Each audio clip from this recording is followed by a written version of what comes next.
Welcome to Dr. Farrar's Group 3 presentation over Realism, Modernity, and Modernism. Modernity is defined as a literary era that encompasses the condition of post-industrial society. In other words, it's an era rather than a literary tool. Modernity is here represented in terms of experience, wisdom, and idea of heartwarming escape for many others going through similar experiences. So think of your grandma. It covers literature from the 17th century to the present. Several tense political and cultural movements were occurring, like the French Revolution, Enlightenment, children becoming more important, one or two great awakenings, various cultural crises, women's suffrage, the Republican Revolution, and the May 4th movement in China, protests, and many, many wars. So in short, she's seen some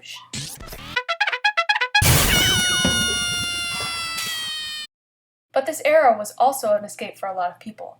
Amidst the destruction in and outside the domestic setting, the era allowed societies to grow beyond rural settings and become increasingly industrialized and prosperous in their economies. When something goes wrong, who do you go to? Granny Ma. Now, underneath the umbrella of the modernity era lies realism and modernism. This funky-looking dude is your symbolic Liberty bullhorn, his rebellious attitude evident by his frat boy qualities. Embodies the groundbreaking ideals and bold insurgencies for the sake of freedom, acceptance, or in the least case, intolerance, that works of literature during this time emphasized. Basically, when a work addresses any internal dialogues, legal rights, gender equality, freedom, especially around World War I, that kind of thing, that's this guy. Big modernism names include Emily Dickinson, Walt Whitman, Karl Marx, Friedrich Nietzsche, Sigmund Freud, and Charles Darwin, whose idea of the survival of the fittest was translated from the original scientific setting to that of modern society and cultural norms. Realism is defined as a view on certain materials and concepts that exist independently outside of our world. An example would be rejecting the thought of a greater mythical being. Oh. Authors who use this tool include Higuchi Ichio, Fyodor Dostoevsky, who we come back to later, and Henrik Ibsen, who we also come back to later. The concept of realism is generally very unsentimental, delivering its ideas and points across in a rather slap-to-the-face method. It focuses on more middle-class characters with mostly bored views and attitudes about current events and situations. Realism is supposedly quote-unquote unbiased, very factual and to the point, and often only deals with what's wrong. So you'd love to be in a group project with this frumpy guy. Hey kids, it's story time, where we go in depth with some of the books and inspired characters that emphasize the tools we just learned. First up we have Notes from the Underground. Remember Dostoevsky? Well, he's back as the author of this prose. This prose piece emphasizes realistic views of life in prison, but not actually like straight up prison. Rather, it focuses more on those trapped in cyclical monotony of everyday life and the inner workings of their own boredom. Fyodor's entire philosophy revolves around ennui, the idea that man's greatest advantage is independent desire, but that because of ennui, or as the English say, boredom, man will always choose what's bad for them, morally and physically. Laws of nature also don't give a crap about you in this story. Therefore, whatever decision you as a person make cannot influence the progression of time or the workings of Mother Nature. Basically, there's always a natural course to things, and rather than make the most with what you've been given, these realistic characters will always choose to wallow in their self-pity and rope others in to the same pit. Because if I can't be happy, no one can. The Slavophiles in Russia rejected European influence and reforms, and Dostoevsky was a Westernizer, which basically means he was a Russian radical liberal who wanted to adopt European modernization. He was booted to chilly Siberia because of it. They call me a psychologist, but that's not true. I'm merely a realist in a higher sense. That is to say, I describe all depths of the human soul. Hedda Gabler. This piece of prose was written by good old Henrik Ibsen from earlier. Essentially, it's about a crazy psycho lady who's stuck in a boring marriage. She finds herself scattered amidst multiple conflict triangles, scattered throughout the plot. Triangles like that of Lovborg, Brack, and Teasman, Tia, Hedda, and Lovborg, Brack, Hedda, Teasman, Hedda, Tia, Teasman. You get the point. These triangles are significant, however, because they each emphasize a different kind of domestic conflict, like that of between business friends and flames of love.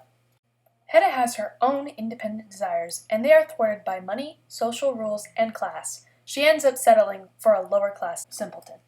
She does, however, take a sympathetic approach to realism as we watch her unravel from being trapped and bored. Ibsen uses realism in non-inflated language, making it very easy to read and to the point. He emphasizes that the truth will always shine through the fantasy, that nature controls your destiny, and through it all, suicide is the means of truly controlling one's own destiny. Moving on. Married Life and Legal Rights. A modernist prose by Pandita Ramabai, it focuses on the crisis of representation of women in India and America alike. She addressed things like gender equality and child marriages. Girls like her that got married were like 8. What the frick? Ramabai broke away from traditional literary conversations and evolved her writing through her plots, narrative techniques, and non-traditional verse forms. She was a mobility writer and gained inspiration from both general world and USA-specific movements for women. The Mukti Siddhan, or Home of Salvation movement, was inspired by Ramabai's religious devotion and views, and she used this movement to create safe houses for women in India to escape domestic abuse. She was a new influencer and faced new challenges because of her gender. She exhibits modernism in that she was such a unique leader that pulled back the curtain to the hardships of child marriage and legal rights and freedoms. Metamorphosis!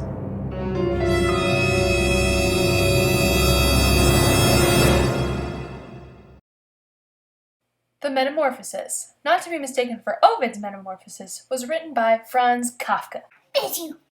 The Metamorphosis at the time was one of the best-selling modernized fictional books in the 20th century. Kafka focused on shocking and gross details with his characters' metamorphosis, such as the rigid features and his inability to do anything else but eat rotten food and hide all day to capture his audience. He made inner life and inner mind a tool as a way to force the audience to relate to their own thoughts and self-imagery, responsibility, and alienation. Many believe that Kafka used metamorphosis and his expression of the main character Gregor as a way for him to escape and express his thoughts and feelings towards his own parents and life in Jewish culture. He also expressed similarities between his relationship circumstances and Gregor's, and how that frustration can affect your life, such as creating emotional dysmorphia towards reality. It is demonstrated that thought is not always rational and expectations can be absurd when Gregor is literally a bug and only worries about his job and not about how to return to his previous state. This is for purpose of addressing how modern life can be unreasonable during adaptation. Kafka also expresses his feelings towards death and how his family life would be better off without his existence, and this is demonstrated when Gregor dies and his family is given a new opportunity to start over. Kafka adopted breaking from the boundaries of literary genres, which was common in modernist works. He ultimately believed that change equals modernization. Diary of a Madman. Lu Xun wrote this story about a friend who suffered from an episode of psychosis in order to demonstrate how change and modernization was necessary in a growing society, and holding on to Confucianism tradition would result in a destructive society, and that breaking tradition was part of cultural growth. Lu recognized that society had a lack of empathy for others, and he attempted to wake up a society of apathetic people who had the eat people mentality. He also believed that there were secret meanings in everything, and he used his character's paranoia to represent how it could spark individual and progressive thought.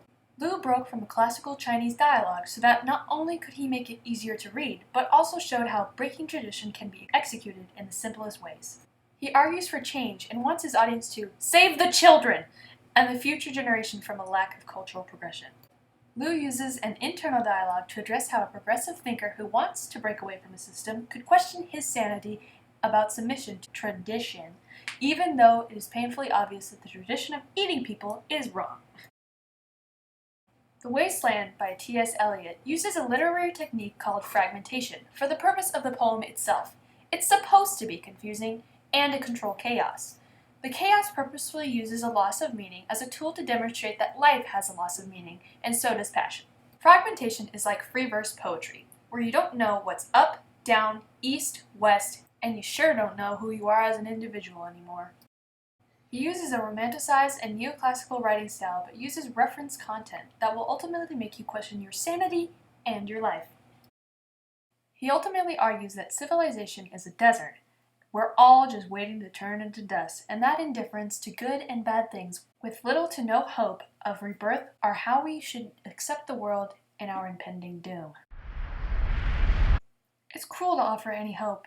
New life is a tease for the lost generation, who at the time were disoriented, wandering, and directionless after the war, and had little to no hope of being any different. Deteriorating culture, marriage, fertility, and the physical body, and death, destruction, and doom is imminent. All hope is lost.